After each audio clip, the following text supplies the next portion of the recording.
Everyone, and welcome back to the video. In today's video, we're going to be talking about Delta 5, a Japanese super major that is taking place this weekend, coming in at an S+ tier, and that's with only 292 entrants. This event is so insanely top heavy and super condensed in the talent, and instead of just listing the top 16 like I normally do, I want to shout out Wist, or the Thief of Light on Twitter. His link will be down below. Every time there's a big event, he is posting the top seed graphics, and as you can see, it has the characters that they play and the exact seating position that they're in, and we're focused mainly on the top 16. You're going to have Umeki, Nail, Aim, and Jogabu in 13th. Now, Gax, Hurt, and Yara in 9th. Hito and Kameme in 7th. Zackray and Osimo in 5th. Ken in 4th. ShuTone in 3rd. Mia in 2nd. And, of course, Aquila in 1st. So be sure to follow the Thief of Light on Twitter, and let's get right into it. Small correction, it's an S tier, not an S+ tier, but still insanely stacked.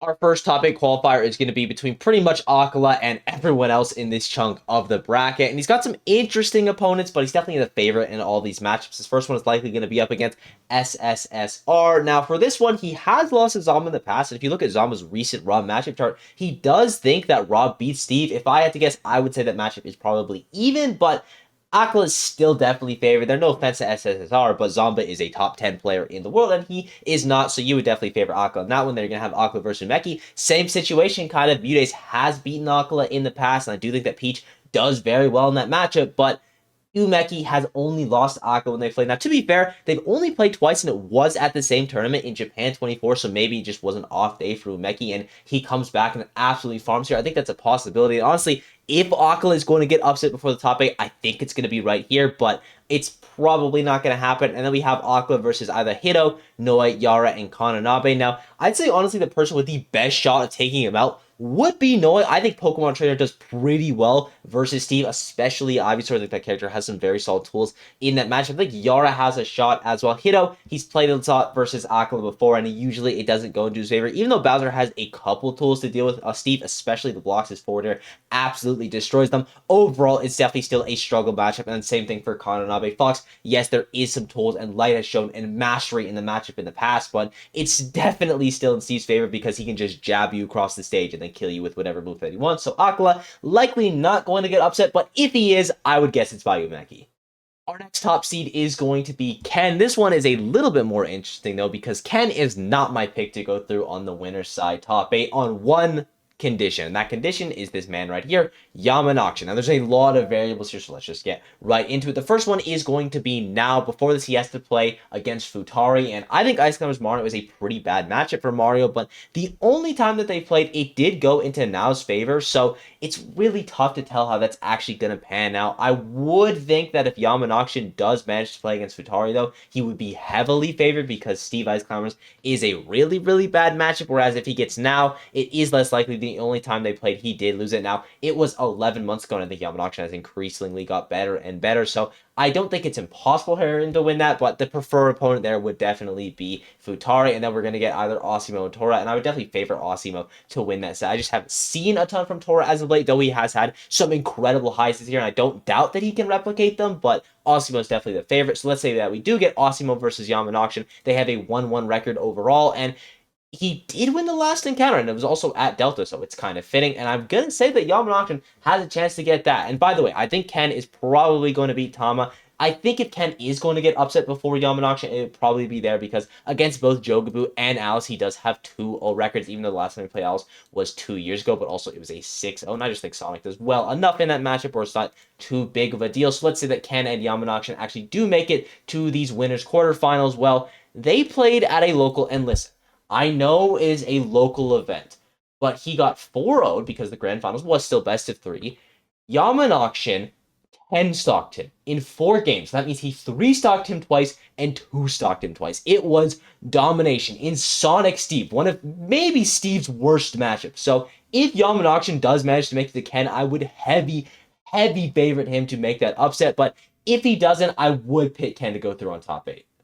Our next top seed is going to be Mia, and this is by far the craziest part of the bracket. I literally have no idea what's going to go on here because you're going to have Fire in this part of the bracket. If you don't know who Fire was, he was a player that came seemingly out of nowhere and won a Japanese B tier event over some pretty good players. You're also going to have Toruguri here, but there's a chance that Toruguri loses to Matara because Matara and Toruguri playing pools. Yes, this event is very stacked, and Matara is a player that beat Mia at Kagura 10, so he would have to make a significant run to make it to Mia, but it's a possibility. You're also going to have Neo in this bracket, who's been pretty incredible as of late. Now, the last time that he played Mia, he kind of got washed, but I think that matchup is actually really good for Korn, and he has been looking way better as of late, so I definitely think that's an upset that could happen. You're also going to have a Torier here. He's a player that can randomly pop up, though he hasn't been looking as good as of late. You can never really count him out. I've been saying as of late. Well, I'll stop it now. And you're going to finally have Hurt and Kameme, and these are just two players that are excellent, and Kameme has been really, really good. He did get second at Pearl 2 to Neo, so there is a possibility that Neo gets the upset over Mia, that meets Kameme, and then actually beats Kameme and gets in the top 8 winner side. I think Neo could top 8 winner side. I think Kameme, he's going to have a rough time just because Mia beat him with Incineroar the last time they matched him in bracket, so definitely wouldn't favor him there. I think Hurt has a possibility, though. If he does run into Mia, it's going to be very, very unlucky just because Snake Game Watch is a really bad matchup. Fire, as I kind of mentioned earlier, I have no idea how this player is going to perform, but if he does make it to Mia, Aegis does very well versus Game Watch. There are so many players that could make top 8 through the winner side. Of course, the favorite is still going to be Mia, but he's got a lot of variables and a lot of obstacles in his way. And just to reinstate how much of an X Factor Fire is, he has a total of 12 tournaments attended, and he hasn't been to a tournament since winning Jingi number 2, so I have no idea how it's going to go down. And our final top seed is going to be ShuTone, and I'm not trying to curse either of these players, but I'm pretty confident that both ShuTone and Zackray are going to make it to the winner's quarters. For ShuTone, he has winning records, pretty good winning records for both I'm and Passeriman. Now, both of them have taken 4 sets, so clearly they can beat ShuTone, but a majority of the time he is going to be taking that one home. I will say the only variant there is going to be Matsunabe. They have never played before, at least in bracket, and you don't have a ton of other Falcons in Japan. The only other one I could think of is Masa, and as you can see, ShuTone does have a win there, but that was 2 years ago, and also they are different styles of Falco. At least I would argue they're different enough where it doesn't really matter. He is showing proficiency in the matchup, but it's kind of tough to tell how he's going to fare. I would definitely still favor him going into that one, though, and I do expect ShuTone to get in the winner's quarters. And for Zackray, it's the same thing, except we have info against all of his opponents. He has a 5-2 record versus Jagaimo, 4-1 record versus Takai, and a 4-0 record versus Gak. Now, there are a couple things to mention, most notably versus Gak. He has never played Gak with Pit, but I think there's an option that a lot of us have forgotten, and it's just the fact that Zackray can still play the entirety of the rest of the cast. Now, he probably isn't going to, and he probably wants to play Pit, but if Zackray really wants to, and he has been playing a little bit more Joker, I don't know if he's been playing as much Rob recently, but I know the Joker has come out from time to time. It's not unthinkable to think that Zackray could whip it out in this tournament, though I do assume that Pit is going to be the default, which makes Zackray versus ShuTone very interesting.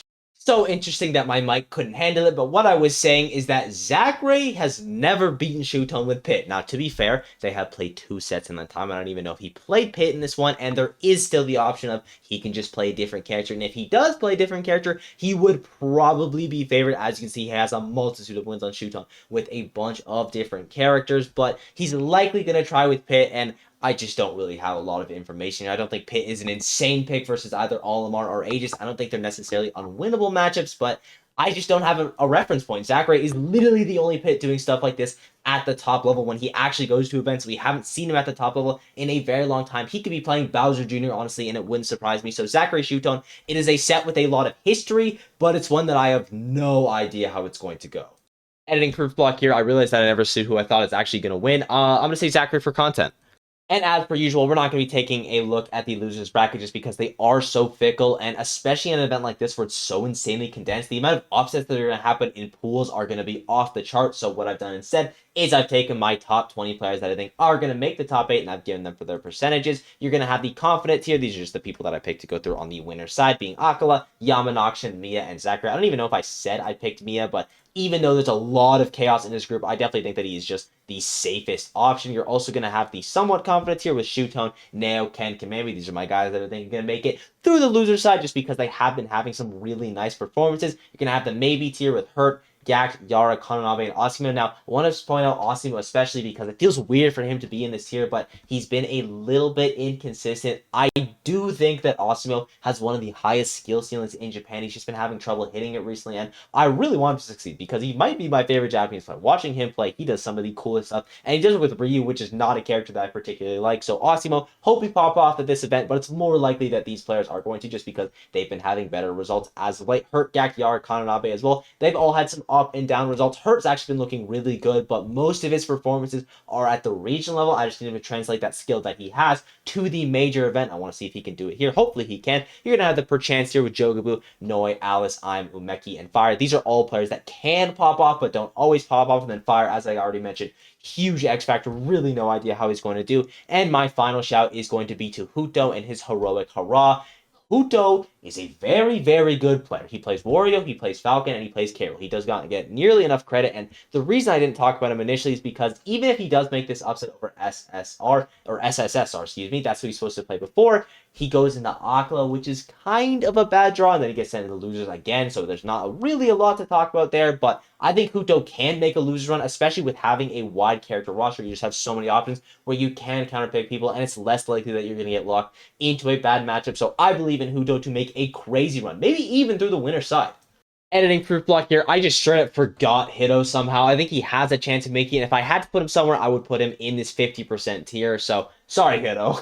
And here we are, the top 8. We're just going to be doing the projected seeds. Our first matchup being Hito versus Asimo. Now, Asimo overall does have a winning record. It's going to be 2-1 in his favor, but both of those sets were Game 5 extremely competitive. One of them was very recent at Kowloon 4 as well. So honestly, this is a 50-50 matchup. It's really going to be who is playing better that day, and I think that Asimo is still the favorite to take it. He did close the set both times. I do think Ryu probably does decent against Bowser. If I had to guess, the matchup is even, maybe even slight Ryu favors. So I'm going to say that Asimo does take that one, but Hito, always an incredibly scary character in bracket, or player in bracket, rather. You can never really count him out. You're going to have Kameme versus Zackray. Now, pretty good record for Zackray overall. He has beaten him with the Pit as well, which is something that is pretty important. And Pit is a character where it's not like you can get a ton of experience in the lab. Like, yes, you can theory craft a lot, but you're not going to be able to play Pit on the level of Zackray unless you're playing Zackray himself. So it's not like Kameme could have just gotten super, super good at the match. I'm sure he's gotten better, but maybe not to the level of beating Zackray. And I am going to guess that Zackray takes this set. On the winner's side, we're going to have Aquila versus Ken and Mia versus ShuTone. Now, Aquila, Ken, this is a choice that I have thought long and hard about, because the last time that Aquila and Ken played, it did go into Ken's favor. And as I said earlier on, I think Sonic does really well versus Steve. But Ken just got destroyed by Yamanaction. Now, I am still going to be picking Ken because Steve is a character that you can play him so differently that you can lose to one Steve and absolutely wipe another Steve. I think it's definitely possible that Yamanaction's style of Steve was just really good versus Ken, and he has been pretty impressive as of late, so I am going to say that Ken takes that one, but please don't make me look like a fool on it and get absolutely washed. Ken, I believe in you. And then for Mia ShuTone, I'm just going to go with Mia on this. Overall, he's been winning a majority of their sets. And while ShuTone has been able to take a couple, and Aegis does well enough versus Game & Watch where it's not unfathomable to think that he could win it, Mia is definitely the favorite. In the loser side, we got ShuTone versus Asimo and Aquila versus Zackray. Now, for ShuTone and Asimo, I mean, we're going to be able to tell who's going to win this set by game 1. A lot of these sets, I mean, a majority of them are blowouts. Majority of those blowouts being in ShuTone's favor, and he definitely is my pick going into this set. Now, it's not impossible that Asimo does win. I mean, he's 3-0'd him before, but as you can see, ShuTone has had a pretty good record overall, and I do expect him to continue that trend. Aquila Zackray, though, this is a very interesting one because I have literally no idea. I don't know how good Pit does versus Steve. I think, honestly, okay. You have down B for Minecart and Anvil, though Anvil, you're going to need to be a little bit more specific. You have some tools to break the blocks. Obviously, you're going to have a little bit more range in some of your moves, but you're still playing Steve and your Pit, which isn't a super great character, and there's not going to be any Pit like Zackray, but there's also not going to be any Steve like Aquila, so unless they played against each other, I think there's going to be a lot of surprises in this bracket, and in that context, I would favor Aquila. He's playing the better character, and as of right now, he's proven himself to be the better player. But maybe Zackray, he could still have that dog in him and come out and absolutely surprise me. So our top four is going to be Mia versus Ken in the winner's side and Aquila versus ShuTone in the loser's side. And both of our initial matchups are pretty quick explanations. You have Mia with a 4-0 record versus Ken winning a recent set at SmashCon. I would definitely favor him there. And you have Aquila with a 6-1 record versus ShuTone. The last time ShuTone was able to take it was a Game 5 set at Scott World Tour. So again, Aquila is definitely the heavy favorite. Then you're going to get Ken versus Aquila in the losers finals. And I do think that Aquila will win the second time around. I think his adaptation between sets is very good. I mean, it kind of has to be if you're going to be the best player in the world. So I'm going to say that Aquila takes that one. And in the grand finals, we're going to have Mia versus Aquila. I predict that Aquila will reset the bracket, but Mia is going to win the entire event. He was so close at Sumabato SP Ultimate. I think if he just has a reset this time around, he's going to be able to close it out. So I'm going to say Mia is your Delta 5 champion, the two-time, and I thank you all for watching. I hope you enjoy. The support has been absolutely unreal as of late. If there's a player I left out or something I got wrong, or if you just want to say hi, please leave a comment down below. Be sure to sub, all that yada yada, and I'll see you all in the next one. Bye-bye!